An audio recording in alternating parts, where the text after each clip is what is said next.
All right, so a small bead mass m falls into a very viscous liquid such that it experiences a resistive force proportional to its velocity. So F is equal to alpha times V, where V is the velocity. So the question asks us calculate the velocity as a function of time of the small bead. So to the right, I've drawn a visual representation of this. So the blue is a very viscous liquid. The pink is the bead that we're concerned with. And I've drawn the free body diagram. Okay, so there's mg acting downwards as a force of gravity, and then upwards is F res, so for F resistive, acting upwards. And I've chosen downwards as the main direction, the j hat component. So mg will thus be positive, and F resistive will be negative. Okay, now let's just go create F is equal to ma equations. Okay, F is equal to ma.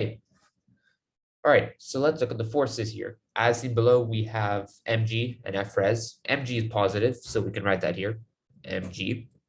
F resistive is negative, and what is the magnitude of that? That is alpha times v, so it's going to be negative alpha times v, so minus alpha v is equal to ma.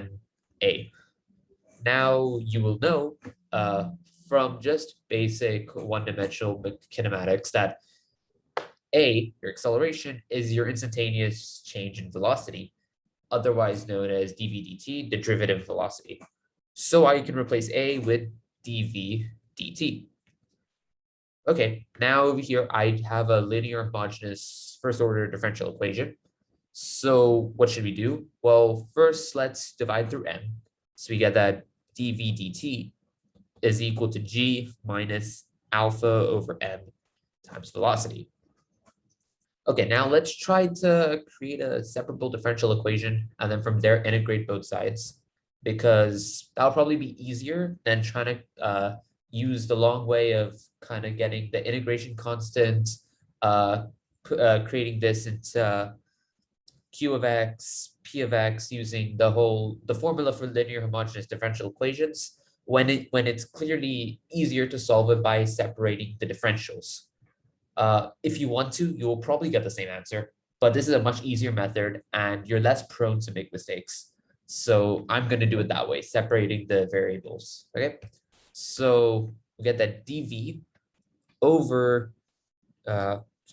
g minus alpha over m times velocity is equal to dt.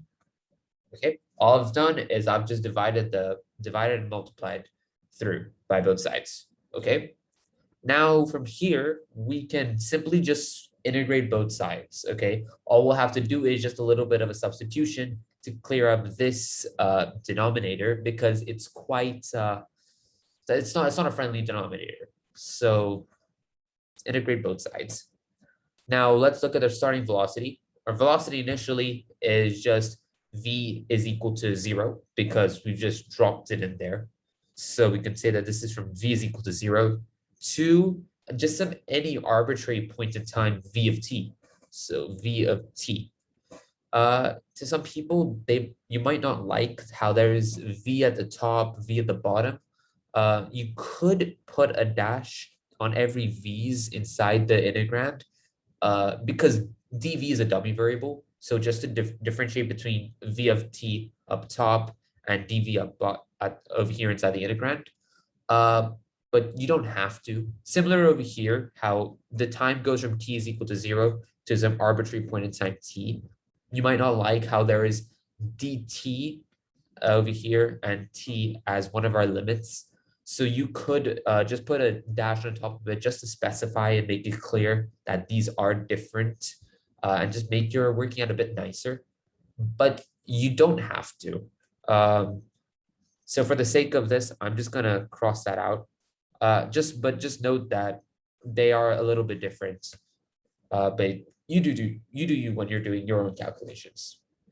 Okay, so on the right hand side over here, this is fairly simple. The integral of dt is just t. So t evaluated from 0 to t. So pink here, t evaluated from 0 to t is just going to be, well, t is equal to t minus t is equal to 0, which is just t. So we can say that this right hand side is equal to t. And the left hand side is a bit more complicated, okay? So I'm just going to rub this out to give me more space. Why do we make the denominator as u and use a u substitution to find out our limits, du and the limits? Yeah. So u is equal to g minus alpha over m times velocity. Okay, now let's take the differential of du. Du will equal to, g is a constant, so that gets cut out. And negative alpha over m's coefficient, so that stays because this is a linear. So negative alpha over m dv. Okay, we have dv, but we do not have negative alpha over m. So we can say that dv is equal to negative m over alpha du. Okay, now this is great because we can substitute this back into this equation here, and we've just cleared up a lot of working out, which would save us a lot of time. So we get that this is the integral of du over u times negative m over alpha. Now let's look at our limits. What happens when velocity is zero? Our first limits, our lower limits. Well, if velocity is zero, this whole term cancels out to zero, and g minus zero is just g. So we get g down at the denominator for the limit of u. And what about the numerator? So v. Well, when we substitute v of t into v, this is just going to be g minus alpha over m v of t. So let's put that up top here. G minus alpha over m v of t. And that's equal to t. To clear stuff up a bit more, we could even move this to the other side to get negative alpha over m multiplied by t. Okay, so the integral of du over u is just the natural log of u. So ln of u from g to g minus alpha over m v of t. And that's equal to negative alpha over m t.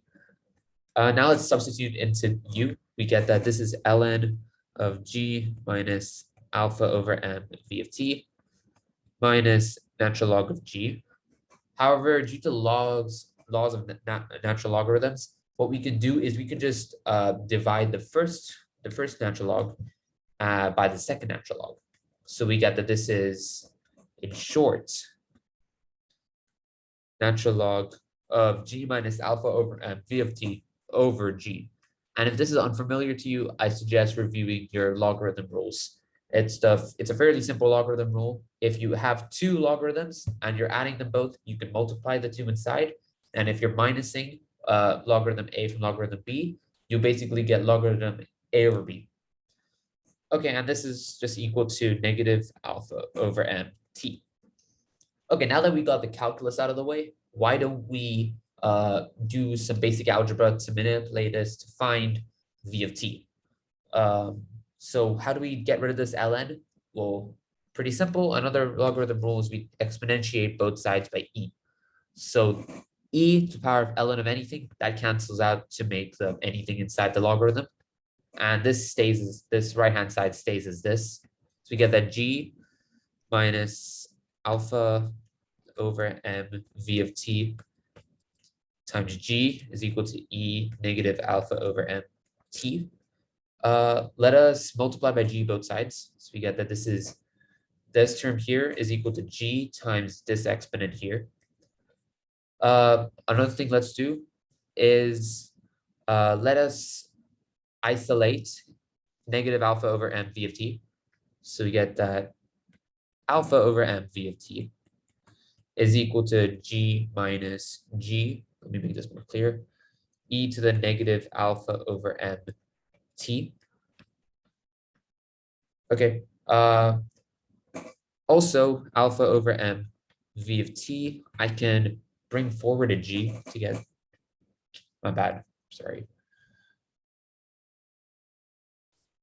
This is equal to, let me just full screen this. G, I can bring this out to get 1 minus e to the negative alpha over m t. And finally, to get v of t, I'm just going to have to multiply m over alpha on both sides. We'll get that this is mg over alpha, 1 minus e to the negative alpha over m t. Now that was a lot of work to get velocity. And in fact, oh, sorry. Forgot to put the equal sign. Now, that was a lot of work to get velocity, and this is a very difficult concept. So just to make sure we've got everything, let's check units. So if we've done everything right, everything should have the units meters per second. So let's first look at this term over here. First, what are the units of alpha? Well, let's look back up to the top here. We find that F is equal to alpha V. So then alpha will equal to F over V, won't it? Now, what is the unit for force? Force is kilograms meters per second squared. Okay. And what is velocity? Velocity is meters per second. So if you're dividing by a fraction, that fraction will go to the top. Meters per second up here. Meters, they cancel out. The second up here will cancel out with the seconds down, one of the seconds down here. And you get that the alpha units will be kilograms per second. So let's use that knowledge back down here. This term over here, this exponent, negative alpha over m, what is that? So negative alpha, which was kilograms per second, time over mass, so that's again kilograms, and time is in seconds. And you will see that everything cancels out. Seconds and seconds cancels out, and kilograms cancels out. So this right here doesn't have any units, which is good. Now, just to make sure that this over here makes to meters per second. So mass is in kilograms. Oh, probably didn't pink. Kilograms.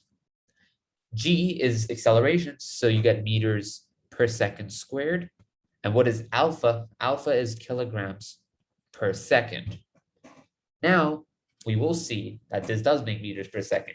Kilogram cancels out, and one of the seconds here cancels out with the seconds here, and you do get meters per second. So we do know that we have been on the right track. We have got meters per second, and I'm fairly confident that this is the correct answer. This is always a good way to check units, just especially for really big calculations that you are more likely to get mistakes in. It's a good way of checking your answers. Now, why did I choose to do this video? So air resistance is a very confusing topic. In fact, for most one-dimensional and two-dimensional kinematics problems, you will see that you tend to neglect air resistance. That's because air resistance in itself is a pretty big chapter. You've got actually two different types of air resistance. One for when you're falling in a very slow case, such as this one, where you're in like a viscous liquid, your force would tend to be proportional to velocity.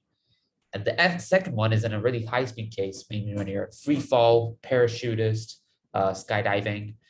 So that you will tend to have a force that is proportional to your velocity squared. Now, this is a very non-intuitive thing because force is ma. So why all of a sudden is it proportional to velocity and not your acceleration? Well, this is actually an experimental finding. So it's not a very intuitive concept. And in fact, because of the amount of calculus you will need, and also you don't tend to get friendly integrals like this. This time around, it was relatively easy. Usually you get much harder differential equations. So that's why you tend to neglect air resistance. Now, and in fact, normally on a not even like a windy day and you decide to do a normal 2D motion problem, you will actually have air resistance with very negligible effects. However, of course, if you're in like very windy scenarios or you have a hydraulics problem, then obviously you'll need to have some knowledge on the air resistance. But I just felt like this would be a good way of explaining how air resistance ties into physics and how this forms a differential equation, which is a very interesting process in my opinion. So I really hoped you liked this video as much as I did making it. Thank you so much.